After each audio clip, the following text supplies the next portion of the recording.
Stavkė juda geriau negu turi judėti.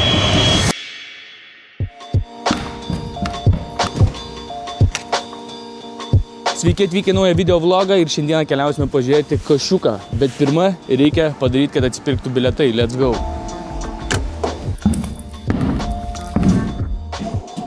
Atbėgu bestriukas, kad papasakočiau jum, kodėl šiandieną planuoju atsidaryti long pozicijas. Per paskutinės 6 valandas, kol mes miegojom, į kripto rinką įplaukė 33 milijardai dolerių. Kodėl jie įplaukė, labai paaiškinimas lengvas, nemokamos grupės.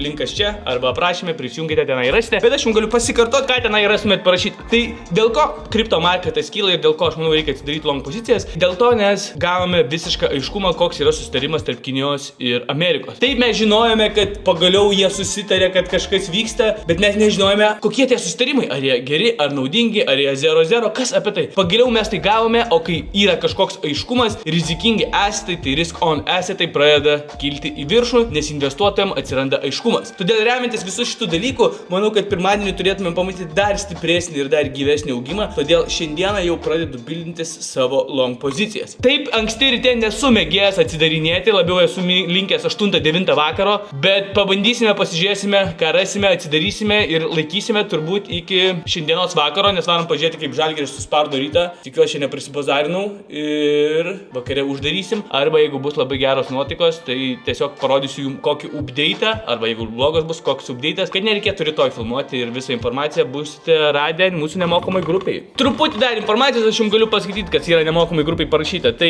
kokie įsipareigojimai įvyko? Kinijos įsipareigojimai. Panaikina retųjų žemės elementų eksporto kontrolę ir suteikia bendrasis licenciją. Labai svarbus dalykas, dėl ko viskas ir prasidėjo. Sustabdo visus atsakomųjų muitų ir netarifinių priemonių veiksmus nuo kovo 4 dienos. Labai geras dalykas. Įsipareigojo nupirkti daugiau nei 12 milijonų tonų JAV sojų. Visai, nu taip iš Kinijos sakyčiau, okei, pažiūrim dabar ką Amerika. Amerika tik tai 2 žingsniukus turi pasidaryti. Sumažina muitus Kinijai 10% punktų, tai kaip ir viskas aišku, šitą ir matėm šiaip. Pratęsė 301 straipsnio muitų išimtis iki 2026 metų lapkričio mėnesio. Tai va tokios naujienos. Kaip matome, tai nėra pabaiga, bet dar turėsime metus laiko, kad viskas susitvarkytų. Tai kaip ir minėjau, mano nuomonė visiškai nesikeičia. Let's fucking go. Long, baby long.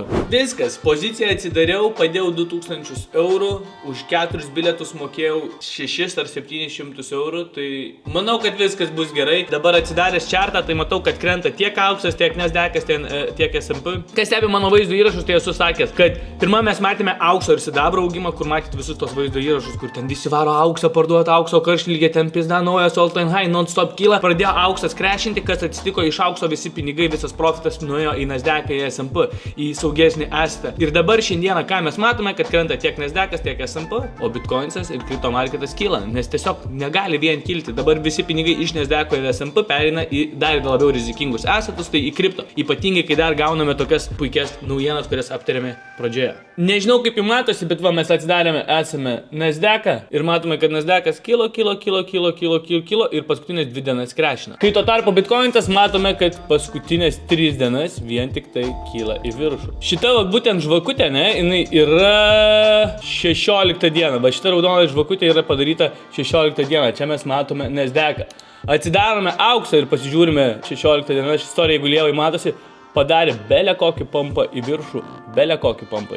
Taigi, pasitarę su komandėlė, šitą signalą mes nusiuntėme į nemokamą grupę. Kodėl? Nes bus toksai labiau paprastesnis social proofas. Yra AVAX signalas, dėjom 1% banko, tai yra $2000. Kodėl sakau, tai bus paprastesnis social proofas? Nes tiesiog šitas signalas nėra tiesiog ant vaizdo įrašo paimtas ir po to ten kažkas galų gale keičiama. Dabar jis yra atsiųstas į nemokamą grupę, kaip ir kiekvienas signalas, kurį mes jums rodom per šitus vaizdo įrašus ir pažiūrėsime, kaip jam sekasi. Let's fucking go. Signalas AVAX 2 štukos dolcų padėta ir tikimės geriausio. Ir dar ant Žalgirio reikia pasidėti stavkę. Žodžiu, galiu dabar biškiai apie Žalgirį papasakosiu. Tai mano planas yra pasidėti ant Žalgirio minusinės, nes šiaip Žalgirio pergalė yra labai nedidelė. Tai norėčiau pasidėti ant Žalgirio kokių -8. Bet dabar -8 duoda tik tai kokius, nežinau, ten 1-9 kofą. Tai aš norėčiau, kad prasideda žaidimas, rytas ten kokius bam, belekai pisa Žalgirį pirmam kėliny, ten va taip, kaip triušių žuvsų paėmė. Ir tada karočią duoda gerą kofą, aš užmetu ir susirenku šaibas. Tai pažiūrėsim, ar tai bus. Išvarėm jau iš namų, liko, nežinau, čia 15 minučių važiuoti, nedaug nuo mūsų namų iki Žalgirio arenos. Varom tenai ir susitiksim su komandėlė ir bandysim pasidėti tą statymą, apie kurį aš šnekėjau.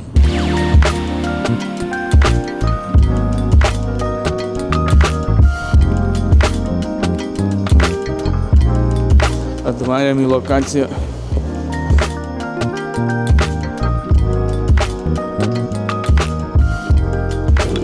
Už pergalę ateinančią. Laukiam dabar, ko atvarys dar komandėlę, bet čia porą minutėlių.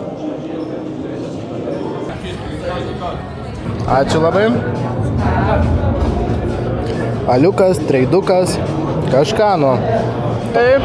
Prašom labai. Gerai, o dabar kur man sėst? 2,8. O kitas? 7. O, žolio balta. Oi. Oi.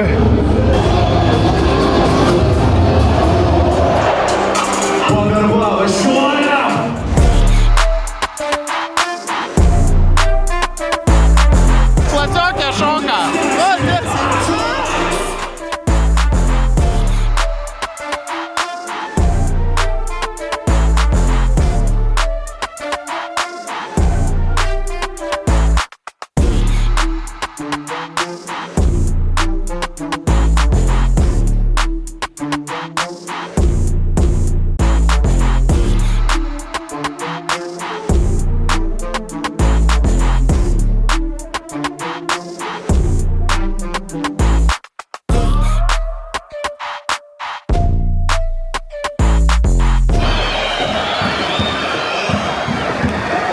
Pirmas kėlinys baigėsi, kol kas gauna malkų, nėra labai linksma.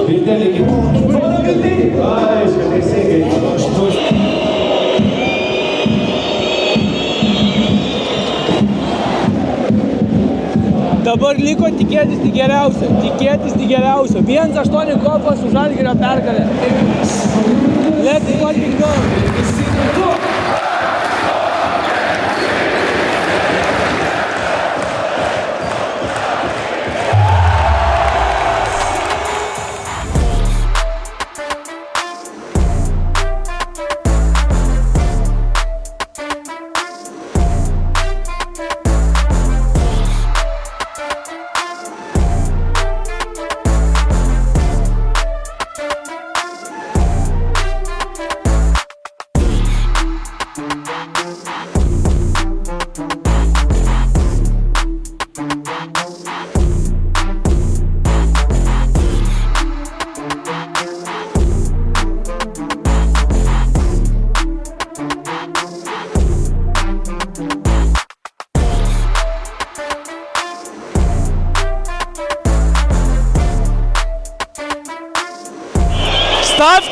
Stavkė juda geriau negu turi judėti. Žaliai balti.